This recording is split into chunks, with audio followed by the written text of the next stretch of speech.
All of these folks who are farming today in Israel do not have a background in farming. In AD 70, when the Romans destroyed Jerusalem and the Jews fled to all corners of the planet for 2,000 years, since AD 70, for 2,000 years, the Jews have tried to carry their vocation on their back. In other words, they needed to be ready to flee from pogroms and from persecution in different areas of the world. Hi, everybody. Welcome to another episode of Beyond Labels. I'm your co-host, Dr. Sina, and I'm here with Joel Salatin, everybody's favorite farmer. And before we begin today's show, we have a quick announcement. It's a big announcement. As everybody knows, we have decided to move toward a subscription service, but Joel and I have just made a big change to what the service will provide, and I think you're going to be quite surprised and pleased with it. And here to introduce that change is none other than Joel himself. All right. Thanks, Sina. Yeah, this has been quite a process. So Sina and I and our editor, Nolan, have wrestled now for a month with this, the ins and outs of Beyond Labels moving to a subscription service. It hasn't been easy. And this transition allows us to provide better content because we can speak freely and won't need to self-censor any longer, which opens us up for discussing more controversial topics and those topics in greater depth. We have no intention of getting rich, but we do have services that need to be paid for. And neither Sina nor I have deep enough pockets to subsidize these expenses from our own largesse. We're not independently wealthy. Right now, we're negative each month. As you know, the orthodox answer to this issue is advertising. But neither of us wants to be beholden to anyone, nor do we want to introduce bias into our opinions. It's been really difficult to think and try to imagine sponsors that completely fit, that don't have some rough edge somewhere. Besides, why would we want to be orthodox? The next opinion, of course, or option is a flat rate subscription. If we make it high enough to guarantee all our expenses are paid and we get a little something for our time, some folks will feel economically alienated, and we get that. So in true voluntary libertarian contrariness, here's what we're going to do. We realize times are tough with inflation and this volatile market, and we don't want our subscription service to be a barrier for people. Consequently, we're standing firm in our principle of a libertarian free market approach by offering, listen to this, an open-ended pricing system where you have the freedom to pay what you think the podcast is worth. We're not trying to create an elitist platform. We want this content to be accessible to everyone. Therefore, we set an extremely low hurdle of only $1 per month, which only covers the cost of the subscription service transaction fees. Folks who value it more and can afford a couple extra bucks can tithe, tip, donate, whatever you want to call it, to what you think it's worth. But if $1 is all you can afford, then great, welcome aboard. No coercion, no judgment. We're going forth in faith and hoping that most, if not all of you, will join us in this new adventure. We will respond to the market. If demand for our services are high, we'll expand our offering beyond a weekly podcast to include additional content, such as, behind the scenes with me, health hacks from Sina, videos from on the farm, cooking and herbal videos, live Q&As, farming tips and health hacks and different things. But at any rate, we cast our fortunes to grace and complete dependence on your blessing. Today is the last free episode of Beyond Labels. Please subscribe by clicking on the link that is located in the description box of this podcast episode. Thank you for listening, for encouraging, and for enabling us to visit with you each week. Let's go boldly into tomorrow together. That was beautiful, Joel. I couldn't have said that better myself. I'm so excited for this new adventure. And as our subscribers are going to learn, one of the reasons I am so excited about this is because this frees us up to talk about many more topics that would otherwise get us censored. And next week, we're going to start with one of those big topics. We're going to dive into the Inflation Reduction Act. and talk about how that's going to affect farmers and every citizen in the United States. But we're going to put that behind the paywall so we don't get censored. So for today's episode, we have a great podcast for you. We have Joel is going to be basically featured in this episode, and he's going to start us out by talking about his new adventure that's involving farming in Israel. Yeah, Sina, thank you. So, so I've just literally this morning been on the phone with an organization called Ha Yovel, Hayovel, Ha Yovel in Israel. They've been there for about 15 years. Americans working there to help the Israeli farmers be successful. You know, it's hard for us in America to imagine living as a tiny country surrounded by hostile people who would like to destroy you. And that's Israel's situation. I mean, we're good friends with the Canadians. We're good friends with the Mexicans. We're a great big country, you know. But Israel is in a tight spot. And one of the things that they realize is food independence is really important. They need to be able to feed themselves. They can't rely on airplanes coming in. They can't rely on ships coming in. So they need to feed themselves. So they've had a very since 1947, when the country was developed or redeveloped, I should say, they've had an active farming thing. But here's the problem: what I've learned from these folks, and I didn't. It's one of these things, you know, you kind of know that it's there, but you got to connect some dots to make it real. That all of these folks who are farming today in Israel do not have a background in farming.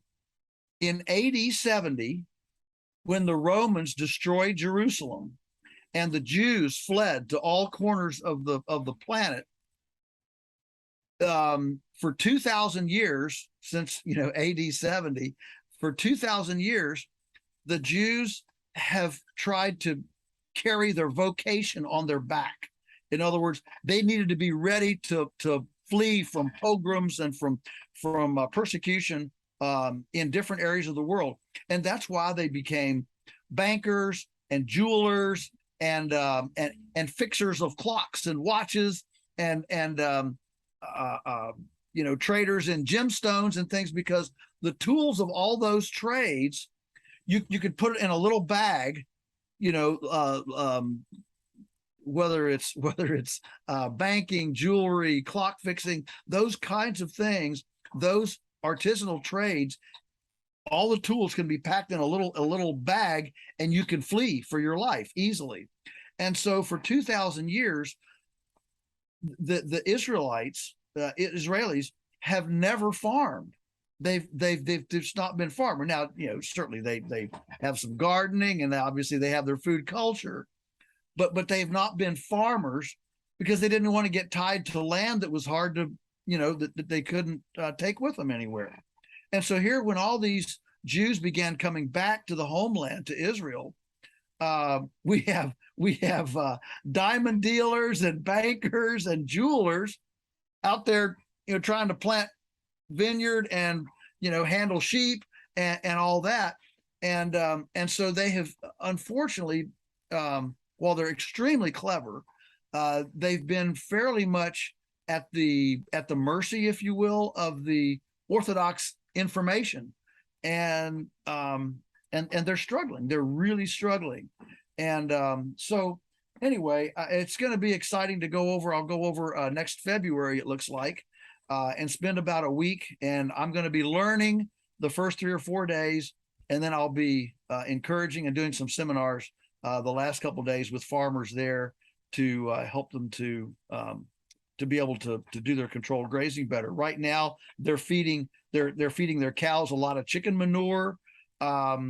They're using a lot of grain, which is imported from other countries. They're not doing any managed grazing, really. It's all you know, it's a feedlot at night, and let them wander where they can during the daytime. And so one of the things that this Hayuvel group is doing is they're trying to plant 20,000 trees a year to create silvopasture to add evapotranspiration and the bacterially condensing particles in the atmosphere to stimulate a better hydrology cycle. And so using the principles of permaculture, Alan Savory and what we do here, I've been friends with these folks for a long time. And this will be my first trip to Israel. And I'm just really excited to be able to go over there and learn from them what their hurdles are. And if I can offer some encouragement and some help, I'll be excited to do that too. That's amazing. I wish, do you need like a bag girl? I can, I will volunteer. Yeah. It's, I've been looking forward to this.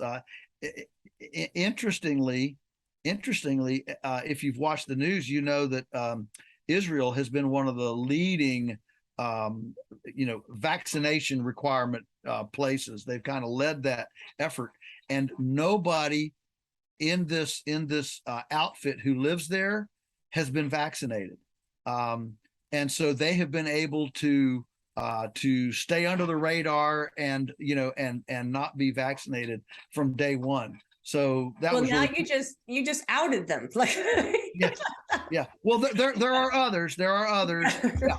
But it was when they first asked me to come, I said, look, I'm not getting the vaccine to come, period. And they said, oh, no problem. We've been able to navigate under the radar the whole time too. And so I'm excited that we also share that, that mentality. Good people. So yeah, I'm really looking forward to it, and to be a part of that that blossoming of the land that the Old Testament Isaiah prophesied, that the desert would bloom. That's going to be a fun thing to see and be a part of. That's so exciting. So the whole thing of wanting to basically wear their professions on their back, be able to pack it up and flee. My first thought was just how scary that must be to just live in that type of fear for, a lifetime. And we got a little taste of that fear, just a little taste of it, Sure. Right? When we didn't know if we're going to be run out of the state with all this, the stuff that, transpired over the last 3 years. So we have a little bit of ability to relate to that, right? And even that was really stressful, very stressful situation.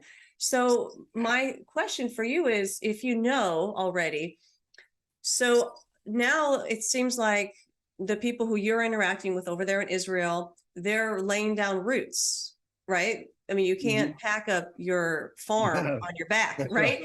So are they no longer afraid that they're going to be run out of the country and they're going to have to flee, or is it just not the ones who are there?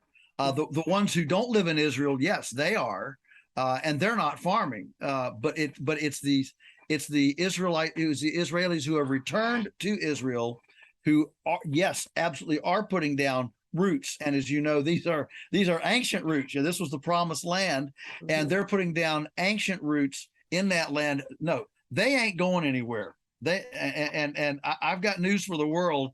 You think Israel's in trouble? Hey, Israel isn't in trouble. Israel has a general that's bigger than you and I, and they're going to be just fine. So it's a privilege for me to be able to go and encourage and love on these people. It's going to be great. Most of the farmers are dealing with are Orthodox Jews, and so there'll be translation. It'll be a different thing, but Sina, that is just an interesting a microcosm of, as you mentioned, through COVID and everything else, and we're being told now by the World Economic Forum Klaus Schwab, as well as President Biden. Be prepared for famine. The shelves are going to be empty, and we're being told this. And if there's one thing that we need to understand now, it is that when these big world leaders say things, when Putin says, "I'm going to invade," when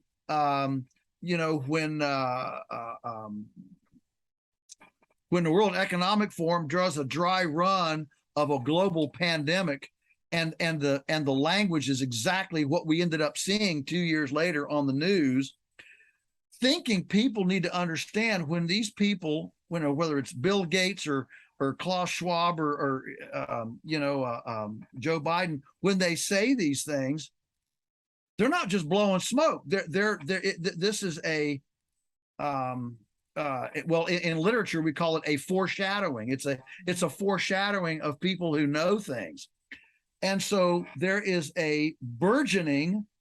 So I just talked about Israel and their whole thing. Well, what's happening here in this country and a lot of places in the world is a new desire to create an independent foodscape near where we live, where to create for ourselves an independent foodscape. And of course, that's where we, in the book Beyond Labels, that's where you and I ended up. We started with what's the best you can do at a supermarket? Well, is there a different market? And then is there a better market? And then, and we gradually walk people through this continuum to where by the end we were talking about how to grow your own herbs on your front porch, right? And that is a part of this independent foodscape. And so while you uncover everything from corruption to abuse within the system, and the reports of nutrition and all that, and we arm people with that, I'm going to bring this whole independent foodscape idea to to our listeners, and I see it in several compartments. One is production. So if you're going to have an independent foodscape, first of all, you need to produce something, whether it's tomato, an egg from a chicken, whatever. So we got the production in, which is kind of plants and animals. And then you've got to prepare that somehow. Few people want to just crack an egg and swallow it down. I mean, you can, but that it generally tastes better if it's poached or fried or scrambled or something. And so preparations. So then you get into cooking, butchery, processing and preparing stuff. And then the third area is preservation. So we've got this food. Well, it doesn't grow all the time. And so how do we preserve, from freezing to dehydrating, canning, fermenting? And there's a lot of techniques, approaches. And so we dig into all that. But this independent foodscape is a great issue for us as we go into disturbing times. Yeah, I love that, and I love the whole wording of it, the independent foodscape. It just captures what we're trying to do so perfectly. And so I'm going to piggyback on that. So what Joel's saying is that in upcoming episodes, he's going to walk us through how to create our own independent foodscape, right? How to become food independent. And so that's part of his contribution to our new subscription service. I'm going to be continuing to dive into the corruption, so that we're all aware of what's happening here and kind of break it down and connect the dots so we all are on the same page, and we're not like, no one's going to pull the rug from under us, right? We're prepared. And we're also going to help you to become more independent in terms of your health. So if you can be food independent, so first of all, you can be aware of what's going on, so you're prepared. And then if you can be food independent and you can be health independent, you've got a pretty good shot of making it out there, right? No matter what happens.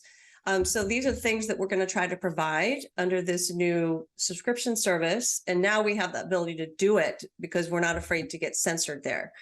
And one thing I wanted to piggyback on that is that for me, I didn't talk much about this previously, but in my quest to become more independent in all these areas, that's a big reason why we moved. As you know, this is my first podcast recording in Northern Georgia. We made it, woohoo! Yeah.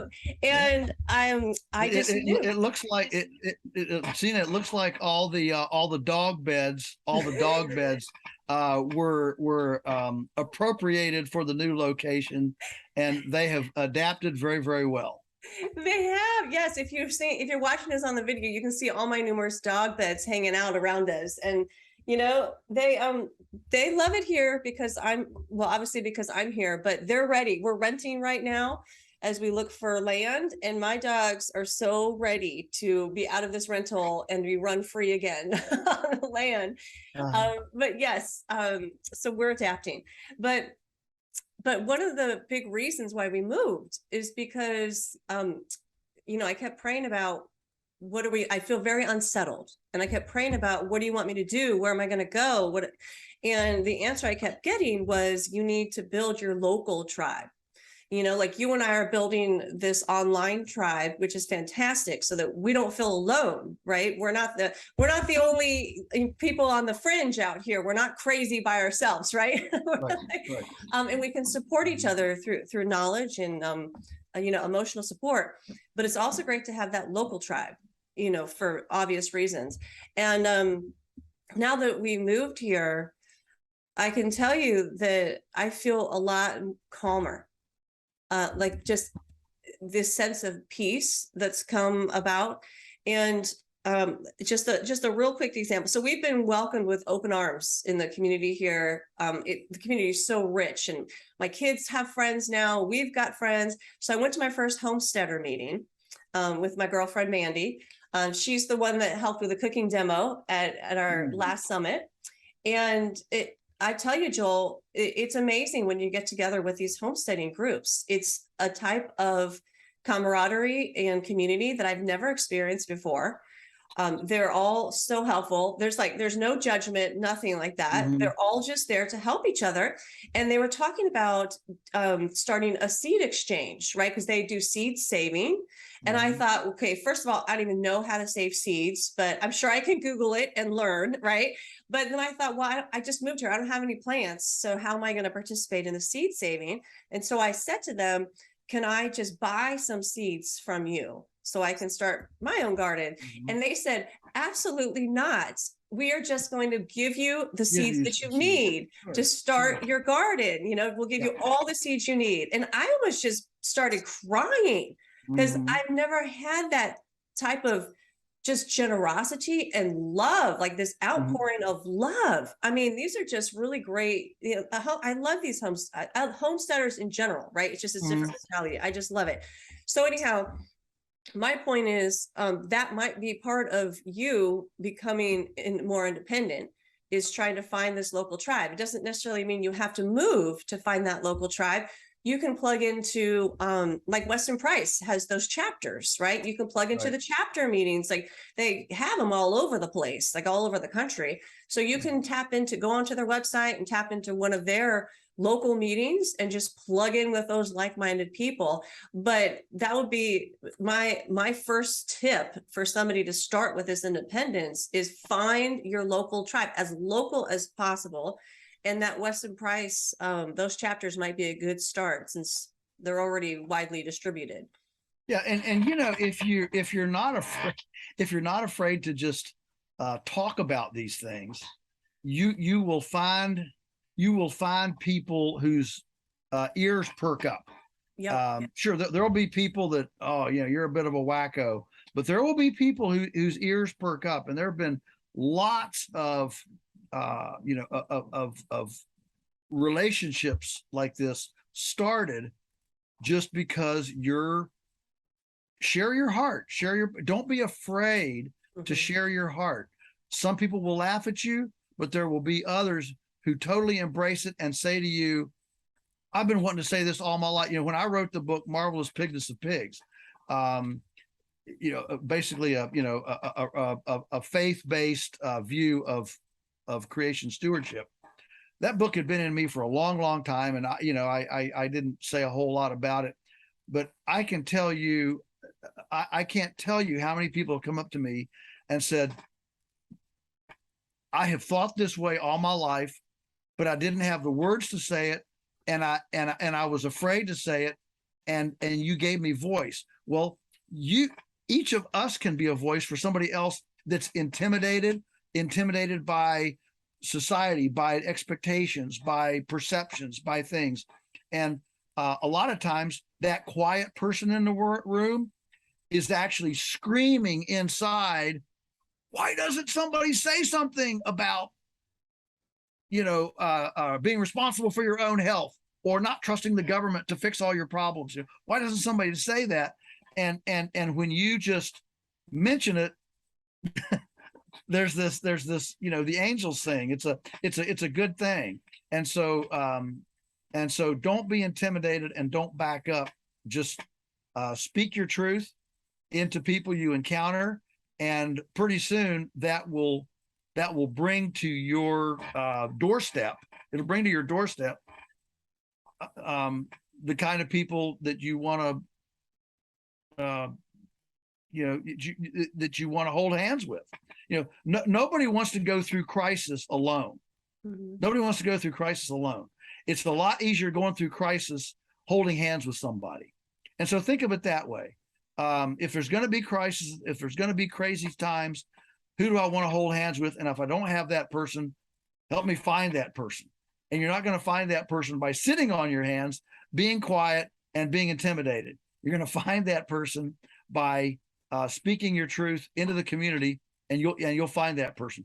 Every community is full of people that are ready to run with this, and you just need to find them. Yeah, we even have a good friend up in the New York area who he has found a tribe of like-minded people that he has connected together. He's like that keystone, in that group. And of all places, if he could do it, of all places, right, then the rest of us can do it. And he's got a large group that's pulled together. You can even go to like your local farmers market and just start talking to the farmers there and find, some like-minded people there. Because it really does make a difference. And it's much easier to be, self-sufficient if you have a local tribe to help you do it, right? Because like the group here, they exchange foods. Like if one person's mm-hmm. growing this, the other person will grow that, and they'll exchange things together. They'll get milk from each other. Like, you know what I mean? So it's a little bit daunting to think. So like someone like me who hasn't done this before, it's a little overwhelming to think, okay, on top of my daily schedule, now I'm going to try to grow all this food for my family. Like, it just sounds exhausting. And I've tried gardens before, and I over and over again, and I rarely make it through the whole season because I get so overwhelmed with, the kids and the work and everything. So it's much easier if you think about it. Okay, I'm going into it with this group of people who can help me and I can help them. I don't have to grow everything myself, right? What if I just pick a couple things this season, like 2 plants that I'm going to start with, mm-hmm. and I'm going to grow a little extra, and I'll swap with them for something, and then they can swap with me and I'll have more, right? And it multiplies that way. And so I think I love that perspective that even though we're trying to be self-sufficient, it doesn't mean you're isolated. No, right. I like the term mutually interdependent.